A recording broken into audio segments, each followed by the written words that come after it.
अमृत रुपये काव्याचे पेले प्राशन करण्याकरता माझे चॅनल रसभरीत काव्य सबस्क्राईब करा. उन्हाळा ग्रीष्म ऋतूत उन्हाळा कसा रखरखीत असतो. जमीन अशी काळीभोर असते. उन्हाच्या लहरी अशा तडपत असतात. काही काही झाडे कोरडी होऊन जातात. पक्षी उन्हाळ्यामध्ये असं जीव धरून एखाद्या हिरव्या झाडावर बसतात. पण उन्हाळ्यामध्ये गुलमोहराचं झाड असं हिरवंगार असतं ग्रीष्म ऋतूत बरं का. आणि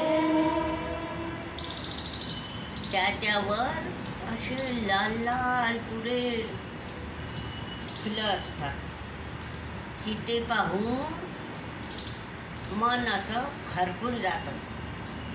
मग असं मला वाटलं की ह्या गुलमोहर झाडावर एक कविता लिहायची. ते कविता सावली पुस्तकात आहे आणि कवितेचं नाव आहे गुलमोहर. कवितेचं नाव काय आहे? गुलमोहर.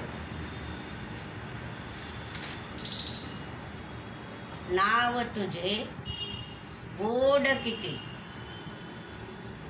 तुला बघाया आतुरले मी. कधी दिसेल मज असे वाटे मनी. पाहुनी हरपुनी तुझं गेले मी. आकार तुझा उंच छान, हिरवे पाने बारीक लहान. शेंड्यावर लाल लाल तुरे, हवे हवेचे वाटे बहु प्यारे. तुझ्याकडे नित्य बघत राहावे. निराश मनाला जणू सुख व्हावे. छायेखाली विश्रांतीस बसावे. तुझवरी मधुगान म्हणावे. निसर्गाचं देणं किती अपार. वृक्ष वेली भूमीचे अलंकार. सृष्टीत नांदे सदा बहार. नावाप्रमाणे तू शोभे गुलमोहर. नावाप्रमाणे तू शोभे गुलमोहर.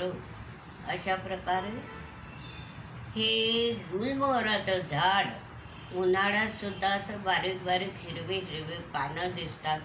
त्याचे लाल लाल तुरे बघावेसे वाटतात आणि त्याची छाया घनदाट छायेखाली लोक विसावतात आणि त्याचा आनंद लुटतात.